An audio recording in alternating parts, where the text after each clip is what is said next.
अस्सलाम वालेकुम। आज हम लोग अपना सेकेंड ईयर का फर्स्ट चैप्टर नंबर 12 इलेक्ट्रोस्टैटिक्स जो है उसको स्टार्ट करेंगे।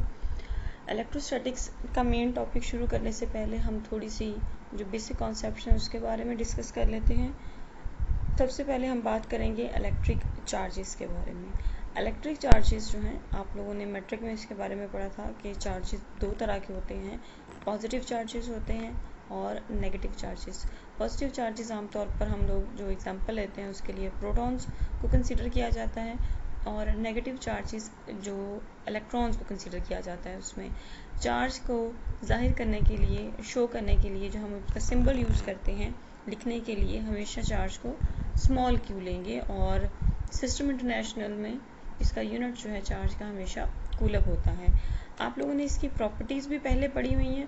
प्रॉपर्टीज़ जो हैं चार्जेस की कि like charges repel each other, that is like means same, एक जैसे चार्जेस एक दूसरे को हमेशा रिपेल करते हैं, चाहे वो दोनों पॉजिटिव चार्जेस हों चाहे वो दोनों नेगेटिव चार्जेस हों। अगर आपके पास दो पॉजिटिव चार्ज हैं तो वो भी एक दूसरे को रिपेल करेंगे, और अगर दो नेगेटिव चार्जेस हैं वो भी एक दूसरे को रिपेल करेंगे।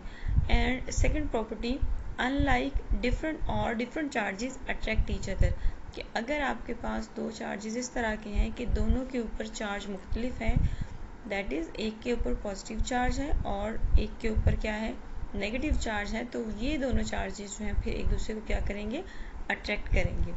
और दो चार्जेस जो अट्रैक्ट कर रहे हों एक दूसरे को या रिपेल कर रहे हों, उनके दरमियान जो फोर्स होती है, जो उनकी अट्रैक्शन को होल्ड करती है एटम्स के अंदर, मॉलिक्यूल्स के अंदर, उस फोर्स को हम कहते हैं इलेक्ट्रिक फोर्स।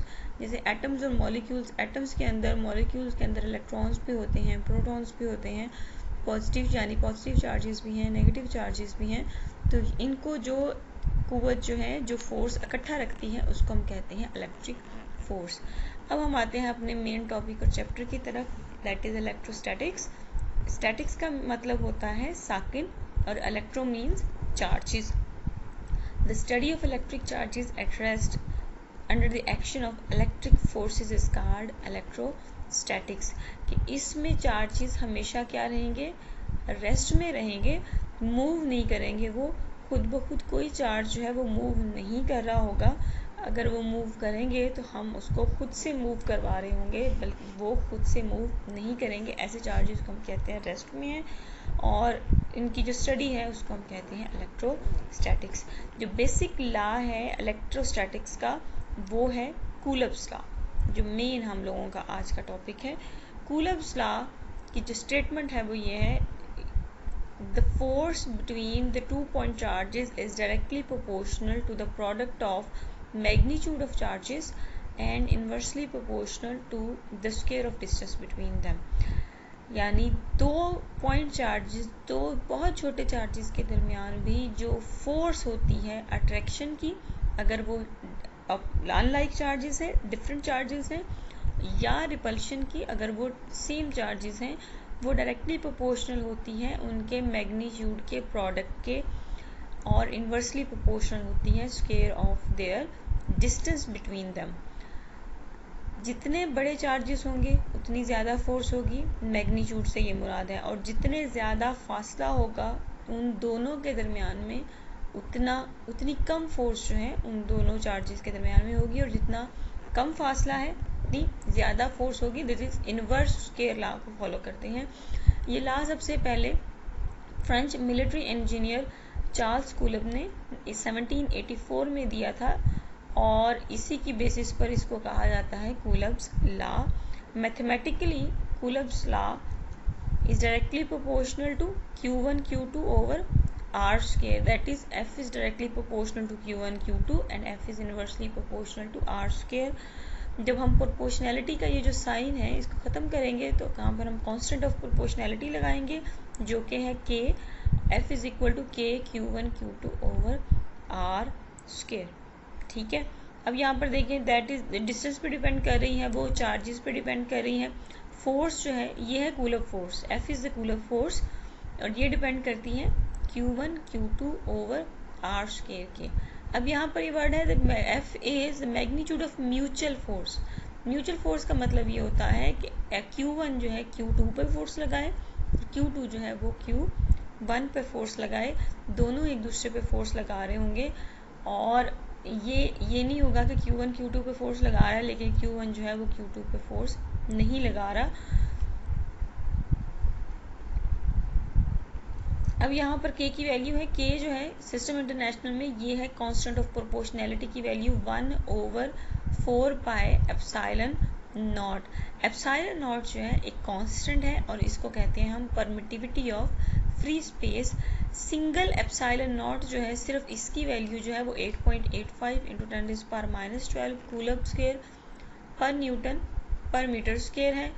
और अगर हम एप्सिलॉन नॉट की वैल्यू ये इक्वेशन नंबर 2 में अपने पुट करते हैं तो आपके पास ये जो कांस्टेंट K है 1/4 पाई एप्सिलॉन नॉट, इसकी एज अ होल वैल्यू आती है 9 × 10⁻9 न्यूटन मीटर स्क्वायर पर कूलम स्क्वायर।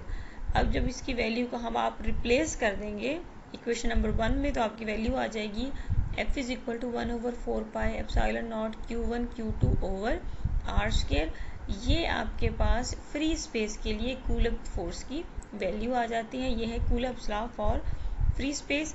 अब यहाँ पर देखिए आपके पास चार्जेस हैं Q1 Q2, सिमिलर चार्जेस हैं। अब Q1 जो है वो Q2 पे फोर्स लगा रहा है और Q2 जो है वो Q1 पे फोर्स लगा रहा है।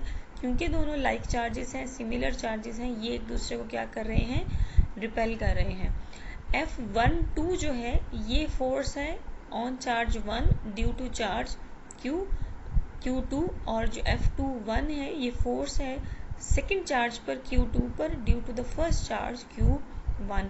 तो हमेशा ये जो हमने पहले लिखा है F12, 1 का मतलब जो 1 जो पहले हमने लिखा है ये वो चार्ज है जिस पे फोर्स लग रही है और जो 2 हमने बाद में लिखा है 1-2 में ये है वो वाले चार्ज का नंबर, उस चार्ज का नंबर है जो फोर्स लगा रहा है। यानी F12 force on charge 1, force on Q1 due to charge Q2। ये है फॉर द सिमिलर चार्जेस और यहीं पर देखें ये है for the opposite dissimilar unlike charges. Q1 plus Q1 है और माइनस Q2 है और यहाँ पर भी F12 is the force of attraction on the charge 1 due to charge Q2, वो अपनी तरफ उसको अट्रैक्ट कर रहा है। और यहाँ पर F21 जो है the force on the charge second 2 due to charge Q1।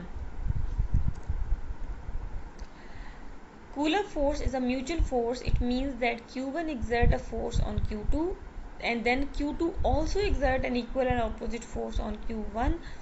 If we denote the force exerted on Q2 by Q1 as F21 and that on the charge Q1 due to Q2 as F12, then F12 is equal to minus F21। Minus का sign show करता है कि दोनों forces जो हैं वो equal हैं और अपोजिट हैं। बोल्ड फेस में इसको हमने लिखा हुआ है जिसका मतलब ये है कि ये वेक्टर क्वांटिटी है। अब यहाँ पर देखें दोनों फोर्सेस एक दूसरे के ऑपोजिट है, दोनों फोर्सेस एक दूसरे के ऑपोजिट है। ठीक है, अगर दो फोर्सेस अपोजिट हैं तो डेफिनेटली वेक्टर क्वांटिटी है तो इनके साथ यूनिट वेक्टर्स भी होंगे और यूनिट वेक्टर इनका होगा R21 for F21 and R12 for F12 के लिए। और इनके जो यूनिट वेक्टर्स हैं वो भी क्या होंगे, एक दूसरे के ऑपोजिट होंगे। कि अगर ये फोर्स लग रही है Q1 Q2 के दरमियान, ये अगर डायरेक्शन है F21 की तो ये उसके अलोंग उसका unit vector. If this is the force F12 on the charge Q1 due to charge Q2 and this is the unit vector along the force vector F12। You can see दोनों vectors की जो unit vectors थे forces के वो भी एक दूसरे के अपोजिट हैं। इट मीन्स फोर्सेस की डायरेक्शन जो है वो अपोजिट होती है, मैग्नीट्यूड सेम होता है। The signs of charges determine whether the forces are attractive और रिपल्सिव। अब यहाँ पर देखें जो चार्जेस के साइन है ये हमारे पास है, ये देखें ये चार्जेस के साइन F पॉजिटिव ये बताते हैं कि फोर्स ऑफ अट्रैक्शन है या फोर्स ऑफ रिपल्शन है। यहाँ पर दोनों चार्जेस पॉजिटिव हैं, फोर्स ऑफ रिपल्शन, यहाँ पर दोनों चार्जेस अपोजिट हैं, फोर्स ऑफ अट्रैक्शन होगी दोनों के दरमियान में। ये तो उस सूरत में था फोर्स ऑफ अट्रैक्शन और फोर्स ऑफ रिपल्शन, जब दोनों चार्जेस के दरमियान में जो भी आपने चार्जेस लिए हैं सिमिलर और डिसिमिलर, उनके दरमियान में स्पेस थी। लेकिन अगर मीडियम प्रेजेंट हो दो चार्जेस के दरमियान में, यानी इंसुलेटर रखना है, हम रखेंगे जो भी मीडियम आपने रखना है वो हो इंसुलेटर, यानी ऐसा मटेरियल जिसमें से करंट नहीं गुजर सकता, जो आपकी वुड हो सकती है, रबर है, प्लास्टिक है, इस तरह की चीज़ें, उसको डाइलेक्ट्रिक भी बोलते हैं। अगर आपने दो चार्जेस के दरमियान में मीडियम रख दिया है तो उस सूरत में जो कूलअप फोर्स है, the Coulomb force of attraction और रिपल्शन बिटवीन द सिमिलर और डिसिमिलर चार्जेस रिड्यूस हो जाती हैं, कम हो जाती हैं as compare to that in free space by a certain factor which is the constant for a given dielectric.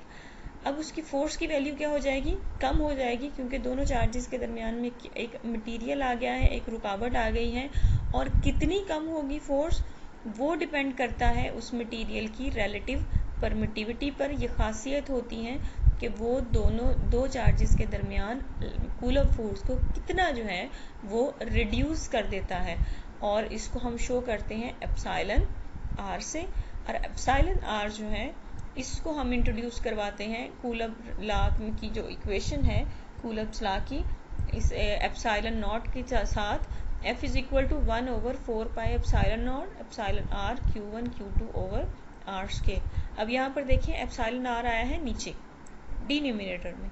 Denominator में जब भी आप किसी वैल्यू को बढ़ाते हैं तो आपका जो रिजल्ट है वो क्या हो जाता है, कम हो जाता है। अगर एप्सिलॉन आर की वैल्यू आप बढ़ती जाएगी तो फोर्स की वैल्यू कम होती जाएगी, और अगर इसकी वैल्यू 1 हो तो इस इक्वेशन पर कोई फ़र्क नहीं पड़ेगा, ये बिल्कुल इसकी जगह पर आप 1 पुट कर दें तो आपके पास इक्वेशन 1 जो कि आपकी ओरिजिनल इक्वेशन है कूलम्स लॉ की, वो ये वाली इक्वेशन जो है वो ये बन जाएगी अगर एप्सिलॉन आर की वैल्यू जो है वो 1 हो।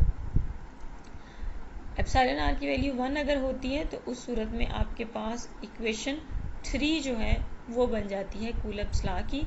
एयर के लिए जो है एप्सिलॉन आर की वैल्यू हवा के लिए होती है 1.0006 which is approximately equals to 1।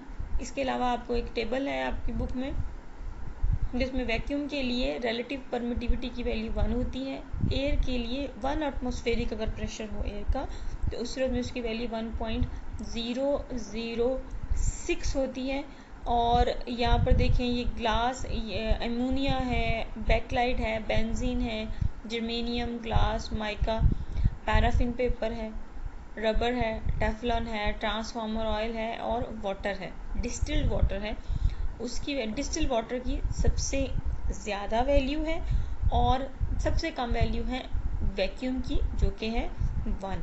ठीक है, और यहाँ पर एक चीज़ आप नोट कर लें, आप लोगों ने फर्स्ट ईयर में भी पढ़ा था कि बुक्स में वेक्टर फॉर्म को, वेक्टर क्वांटिटी को बोल्ड फेस में लिखा जाता है, ठीक है, लेकिन हैंड राइटिंग में जब आपने रिटन फॉर्म में लिखना है, कॉपी पे लिखना है, तो उस सूरत में आपने F लिखना है और उसके ऊपर वेक्टर साइन डालना ज़रूरी है। ठीक है, तो जब आपने ये करना है पूरा टॉपिक, तो जब भी आप कूलअप फोर्स इन वेक्टर फॉर्म लिखेंगे तो तब आप उसके साथ उसका यूनिट वेक्टर भी मेंशन करेंगे।